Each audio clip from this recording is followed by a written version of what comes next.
Welcome to the GSL Codes. Tasting our toast is here, and we have a pretty sick day playing out today. Wow, we are in the round of 8. Yes. And we have not had a non-Korean here in a very long time. NaNiWa is kicking ass in his first season of Codes. NaNiWa, so dominant. We've seen him kick a lot of ass in MLGs and other events before, but you know, in the GSL, he has been a little bit lackluster, but now he has been tearing through his opponents, but he may be facing his greatest opponent yet, MVP. Well, we all know that he has been practicing his ass off. A lot of people here to watch. Lots of nerds. So many nerds. They're everywhere, Tasteless. They're so many more nerds on the internet right now. Everyone in the world better be watching this right now, guys. Let's get on Twitter and hashtag GSL. Get everyone watching NaNiWa. This is a big deal that we have a foreigner that has gotten this far. There's a chance that we might have a finals that's going to be more diverse. I mean, if he gets past MVP, that essentially means that NaNiWa can get past anybody. So it's a really exciting moment. You know, the GSL started out a little bit more diverse, last year. We had some more foreign players, some, I guess we could just say non-Korean players, but as time passed, we had Huck, we had Jinro for a little bit, Nidra, and then it just became completely Korean-dominated in Codes. Yeah. So to have a non-Korean doing as well as somebody like NaNiWa is doing now, that's huge. Yeah. And, if he gets deeper, let me just say if he gets past MVP, I mean, I think there might be no stopping him. Yeah, that's true. He plans PvPs really well. And this is actually the first time since early on, like the first couple seasons where Idra was a big contender, one of the best players in the world at the time, where we actually have a foreigner where it's like, wait a minute, if he gets past MVP, no one is not beatable here. He's shown time and again that his PvP, the way he plans for PvP, is very strong. There's actually a legitimate chance for a foreign champion. I mean, we've seen Jinro and Huck get very far, but there was always someone in there where we're like, dude, I mean, MVP's just going to take this season. I don't know what to do. He's like twice as good as everybody, you know? It was, but it's a much closer playing ground this time for NaNiWa, so this is a huge match. You know, NaNiWa is one of the few players that I ever watch, Korean or non-Korean, where I'm genuinely inspired by the way he approaches the game. Tasteless does get inspired by NaNiWa. He is always like, that guy is so good. Damn, man, his builds are really solid. He definitely has his own way of approaching the game. Yes, he does. He's not a carbon copy of somebody previously. He's solid, man. Yeah, he is. He's the one NaNiWa. He is. There's not more than one NaNiWa. We understand that NaNiWa's mom is watching right now. Hi, Mom. Hi, Mama. Hi, NaNiMom. NaNiMom. Mamawa. NaNiMa. NaNiMa. Mamawa. Or Mama. Nah. No, not NaNiMa. All right. But, Yeah. Congratulations. He is so good at StarCraft. You've birthed quite a nerd. Yes, indeed. And, of course, we know everybody from NaNiWa's homeland is watching as well. What's so funny? All right, so moving on. I think we're going to go and take an overall look at today's matchups today. So we're going to throw that up on screen now. This is the brackets. We have Quantic NaNiWa against LG. I'm MVP. They did get sponsored by LG. That is not if you're a StarCraft 1 guy, Latin Gamers. Then we have Parting from StarTale against FXO Oz. And that's a pretty sick line for today. Tomorrow, of course, we are going to have Supernova against Hero and Tasia against Squirtle. So many good matches in the round of 8. What a sick, ridiculously awesome lineup. Yeah, this is going to be a lot of fun to cast. I'm looking forward to this. Don't forget, of course, today, the finals on the 19th. Right. And feel free to come to the finals or studio. Entry to both is free. But now, again, an overview of the players that we have today. NaNiWa, MVP, Parting, and Oz. 3 Protosses, 1 Terran. That's right. And, well, NaNiWa, he is the only foreigner in Codes right now. He's already got it next season because he's gotten so far. Right. Very excited to see him here. MVP, 3-time champion. 2nd biggest money winner ever in StarCraft II. StarTale Parting, possibly the best Protoss in the world. Yeah, he's pretty damn scary. Oz, another person that you could argue would be one of the best in the world. Hasn't shown as well recently, but there was more to hype say that while him. he's in the round of 8 is actually almost hilarious. It's like, well, before Oz was like just God mode, but right now he's having a little bit harder time. Yeah, I think I think people had higher expectations of him, but who knows? He still has a chance to get very deep in this tournament now. Here are the previous records of the players on the maps. As you can see, we have a lot more data here coming from MVP, especially the insane 14 wins and 2 losses on Antigua and a 4-0. That's pretty crazy. Yeah, I was talking to NaNiWa about that match, and that's the one that he is not going to really like in there. You know, that's Antigua is a map that he does not like for Protoss versus Terran. I have to agree with him. It can be a hard map against drops. And, of course, MVP very good at that. So if he can somehow pick up a win on that map, I think the series should definitely be his. But we'll see what he has planned. This guy prepares for matches in ways that other people do not. He trains unbelievably much and really gets everything timed out exactly how he wants to do it. Yeah. Of course, we have really no data for the final map other than there's been 1 loss for MVP on it. So if it gets to that map, who knows how that's going to turn out? Impossible to tell, Tasteless. Again, it is very packed here in the studio. I think it's almost entirely, almost 100% non-Koreans in here. I think it's all. Almost. We met a bunch of Americans and Canadians.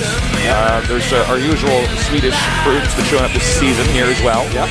NaNiWa with a slick new haircut. MVP, the same style. It's been working for him. He's going to see if it works again today. All right. We're going to see which haircut wins. I guess we will. I'm excited to see how MVP will do because he does have that carpal tunnel going on that he's trying to recover from. He's not being able to practice as well. A little bit of pain in his last wrist. round, he showed 1 bad game and then 4 excellent games. So I don't know. It's hard to say exactly how well he'll do here. Yeah. We're getting closer to starting this map. Yeah. And I have to say, I am so amped to see NaNiWa not only this deep, but to be playing against MVP. And NaNiWa is somebody who's beaten players like NST. Oh, yeah. At He's MLGs. beaten MVP at tournaments. Yeah. Yeah. He beat him in that run-up tournament at MLG to the MLG that he ended up getting second into Leenock, the Providence one. Right. So, all right. He can do it, Tasteless. Uh-oh. It's that camera shot. You know what that means, Artosis. It's time to start up game number 1 in a best-of-5 between NaNiWa and MVP here in game number 1 of the GSL Code S.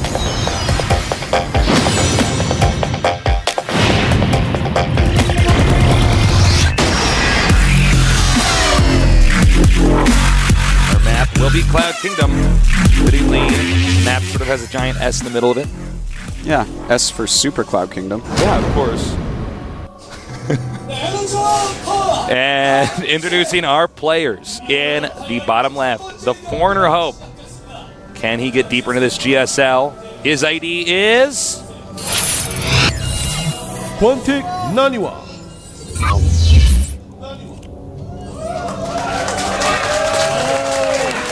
Big cheers from the audience. I don't know how well you guys can hear that, but the audience just kind of went crazy for him. As you can see, NaNiWa, as far as games in GSL here, has had a harder time, but internationally, he's had a massive amount of success. So right now, he's going after that GSL, Code S title. Yeah, but he's going to have to get through his opponent, who is in the upper right, the Terran player, the Game Genie Terran. His ID is. I am MVP. Sorry, Otis, you were saying? All NaNiWa cares about right now is this match. This is it. He's trained so hard for this. Yeah. You can't even think about other matches past this. I mean, you just prepare for this Terran player. Well, this is his entire life right now is beating MVP. Yeah. And, I mean, we're going to see such a measured out, beautiful build by NaNiWa. Well, he's had 2 weeks to prepare this. By the way, this game is directed by StarTale Legend. Thank you, Legend, for being so great. He's a great game observer. I believe he's been streaming that too, so check out his streams as well. Yeah, he's been streaming a little bit. He's a pretty good player. Yeah, of course. So NaNiWa actually has not scouted yet. That's one thing to mention. He's been doing this fairly often, actually. This is the gas just a little bit later than we're used to. Oh, that's why he's going to go for a double gas. Double gas before second pylon, unless I'm mistaken. No, absolutely, it is. Normally you're going to get a 14 gas, but instead he went late 15-15 gas here. And that just shows how measured out this build is. He has literally just changed everything in a little tiny way. Do you think there's a chance of Dark Templars here? Or something else very, very gas heavy? Maybe maybe. I'm not sure what he has planned. He was telling me that he didn't really want to divulge anything. It's bad luck or something, but he has stuff planned for every map. He knows exactly how he's going to play in this series. So One thing I do want to point out is that how quickly we saw him put down that cybernetics core, like literally the millisecond that the gateway finished enough to allow that, it went down. And that may not seem like it means much, but normally it's a little bit more relaxed. That was like, that shows that he has done this build like a billion times. He's completely focused right now. Okay, one zealot out here. And as you can see here, for the map total builds, looks like a fast factory, or fast expand 4 times, excuse me. Factory build 1 time. Whereas for NaNiWa, fast expand 1 time, robotics build 1 time. Yeah, another thing to mention, MVP teching up after his quick expansion, whereas NaNiWa actually is only mining with 2 probes in each geyser, and he's just now scouting with a Zealon. So this is like a ridiculously measured out build, and I can't wait to see what he's going to do with the 4 probes mining gas. That can be a very stalker-heavy attack. That's kind of what my guess is. We'll see as that warp gate gets closer to halfway done if he throws on more gates, or if he's just going to expand and have extra gas banked up. All right, making an Nexus now. So he's going to invest that gas a little bit later on. That's I thought he might be doing like some 1-base TT stuff, but the fact that he's he messed up Tasteless. Yeah, he let that SCV in. Yeah, and the SCV will get to scout a lot more. That's going to be something he's going to be hitting himself for. Now, what's he going to build here?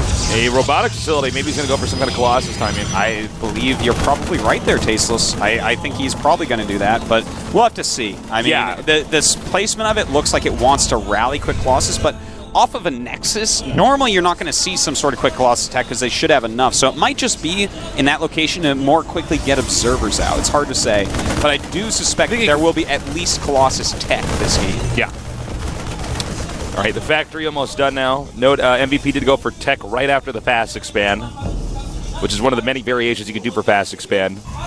And we're gonna have to see 3 more gateways coming down now, or 2 more gateways, excuse me, total to make 3. And MVP looks like he's going for what's becoming very quickly a standard and solid way to play this matchup. Very quick cloak Banshee. We've been seeing this just more and more and more in TVP right now. Okay, it is going to be Colossus coming out now. That is such a quick Colossus build. This is I suppose it could do get us some a small number of Colossus out early on before there's enough medevacs or Vikings for the Terran. Yeah, it definitely could be it. And luckily for him, getting that quick observer, he's going to be able to scout that it is in fact the Banshee build that's becoming so popular right now. And not just that. Oh wait, no, he's making a siege tank with siege mode right now. Okay, we're going to see actually if this is going to be a Banshee or not. No, it's not. Yeah, that's weird. That's interesting. Okay. So we're actually going to have a Marine siege tank medevac push, it looks like. I think he canceled it. Yeah, he canceled. Okay, now he started it again. What the hell is going on with MVP's build? I don't know. I don't think there's any strategy where you cancel the medevac and then make it again. Yeah, it's a tricky one if there is. The super quick Colossus I'm still like hyper interested in. He's got the 2 gases expansion so quickly. This observer going to give him like infinity knowledge on what's going on. It's actually so packed in our studio right now. Like, there's no way for our cameraman to capture it with the crane. Yeah. All right, so yeah, it looks like it's just going to be the Marine siege tank medevac timing that we see sometimes. And, siege tanks can do well against Colossus, but these Marines should be shredded. I actually, as far as build orders go, I like NaNiWa's. I agree. As these two match up against each other, I like what NaNiWa's doing here. Colossus, with range, is the perfect counter to Marines and siege tanks. You really need to have Viking support in there with the siege tanks. The Colossus will barely get away here. And, yeah, I guess he could wait for like 3 Colossi or 2 Colossi or something. But, of course, the Terran is probably going to be engaging first, as you can see moving out here. Well, right now, he does see him coming. And this force just isn't going to stand up to 2 range Colossus. He already has 2 Colossus out. Range is almost done. The attack won't hit before the range is done. And, I mean, this is actually, I'm really excited for NaNiWa here. Obviously...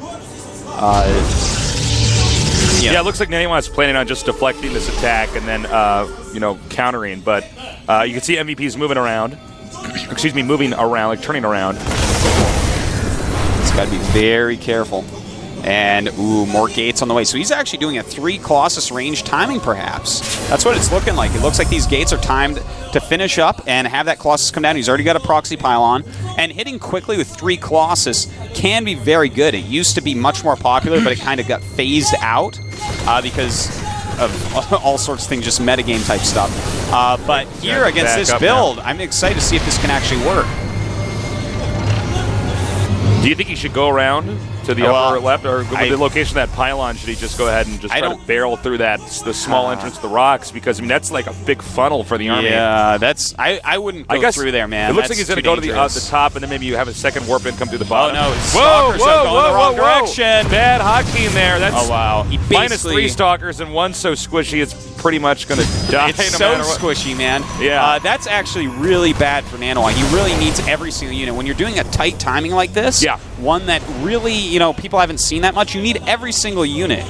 There's a reason they haven't seen that much. Oh, this is smart. Oh, except that he's going to back that up a little bit. But he can warp in units into the main now once that pylon completes. So he's going to have to cover these Vikings with the Stalkers, which is going to be pretty tough. I think NaNiWa's build is really good, but his execution maybe not as well. Yeah, not as good, excuse me. A good way to put it, Tasis, is, I mean, his Colossus already have taken a lot of damage. He's hurting depots, but that's not really the most worthwhile thing for him to do right now.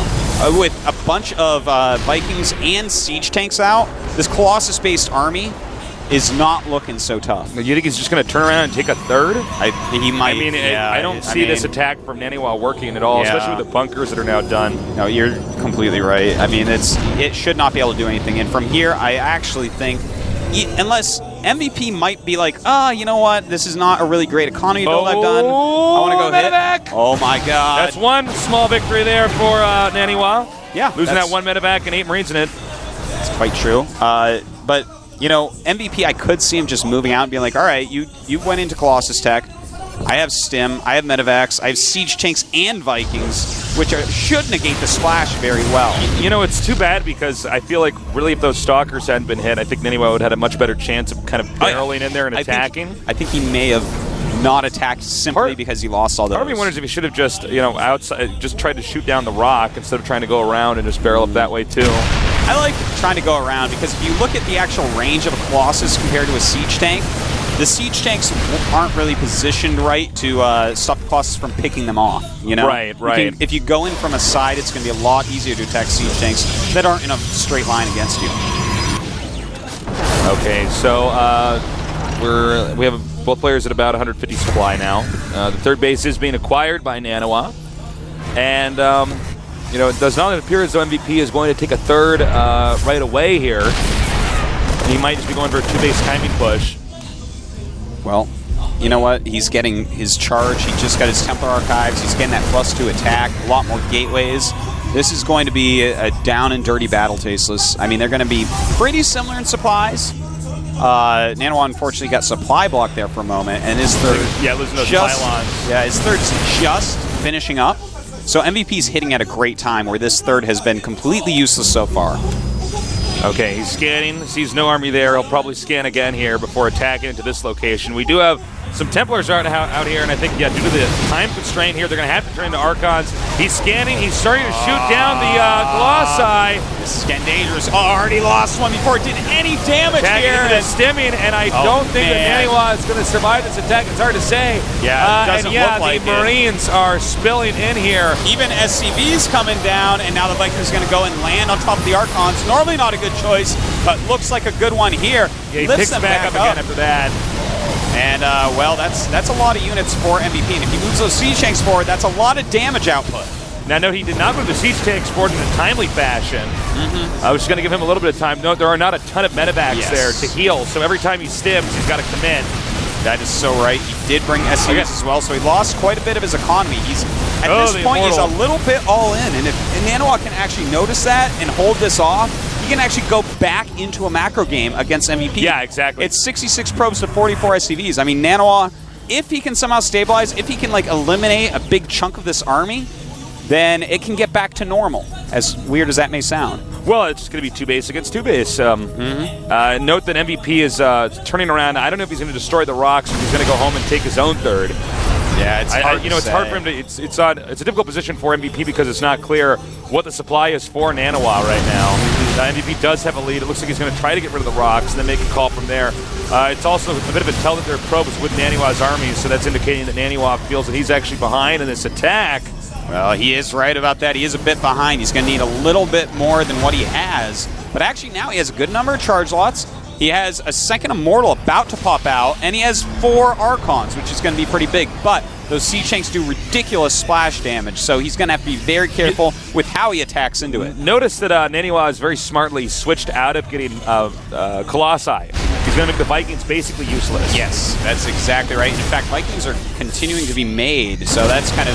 Oh, wow. Okay, here we go. He's attacking in now, going down the ramp, stimming the little small ramp, acting like a funnel. More Zealots coming down here. The force field's actually not exactly working in NaNiWa's favor, actually acting as a filter there. Yeah, this is looking pretty impossible for NaNiWa now. He's moving forward, very little splash damage up, just 2 Archons. More Zealots being warped in, but MVP looks like he has too much here, Tasteless. Yeah, I think that might be it. I think we're going to see GG here as NaNiWa is being driven back into his base, and there it is. Ouch. GG. Wow, you know, that's too bad because I think NaNiWa's build should have beaten MVP's, but NaNiWa did not execute it right. Yeah, you know, I liked his build against what MVP did there. MVP was basically a little bit on. Look at that. Yeah. Massaging the wrist, making sure he's being all right, that head coach. Yeah, he does have some wrist pain. He's like, go like this. Go like that. All right, NaNiWa looking a bit pensive now. Losing those Stalkers, I think, was probably a crucial moment. We're going to have to talk about that. I believe there was a hotkey overlap there. I think what it was is when he warped it in, he grouped it with his army and sent it. He was clicking all his stuff to go in a certain place, and the rest of his army was far away. So where he clicked for that part of the army was good, but for the Stalkers, they found a shorter path going up the other ramp. That's exactly what I mean. Yeah, he bunched it all in one hotkey. Yeah. And then what happened was that should have been on hotkey 2 or 3 or something. Yeah. And then as you right-click that location, and the AI's like, well, I know a faster way to get there. Siege Tanks just killed those so quickly. But yeah. I mean, also, it was nice for MVP to switch over into Vikings right away because Siege Tanks alone aren't what you want against Colossus. Colossus actually will beat that. But as soon as you have Siege Tanks and Vikings, the Colossus get really weak really quick. Yeah. Yeah, a lot of stuff did go wrong back there. Also note the pylon that he wanted to use to warp in onto the low ground. To try to warp it into the main, he had to cancel immediately because it was in Siege Tank range, which sort of tipped NaNiWa's hand. He could have put that out of range, or out of vision range, potentially, and surprised MVP, but it did not end up working out. So the next map is going to be Entombed Valley. NaNiWa off to a bad start. Remember, he does not like playing a PDT on Antigua Shipyard. So yes. Let's say he loses this game, and MVP is then in the situation where it's only one more win. That's going to be help for NaNiWa. And this is the hard match here, I think. Out of everyone left in the tournament, this is one of the harder matches for NaNiWa right now, where it's like, well, this is MVP. If he can beat MVP, I think like he has a chance to win. Not even, I'm not saying like he's going to win or something, but I mean, that would be exciting. He has to get through this, though. I feel like this, as you said, Tace, is a crucial game. I think on that possible road. Due to this situation now, this is probably the most important map in the best of 5. Absolutely. Because if he loses this, his odds of winning are just so bad. Yes. Already down 1 game. All right, it's time for game number 2. It's loading up on our Toast's preview screen now. So let's get this going. NaNiWa against MVP here in the GSL Codex.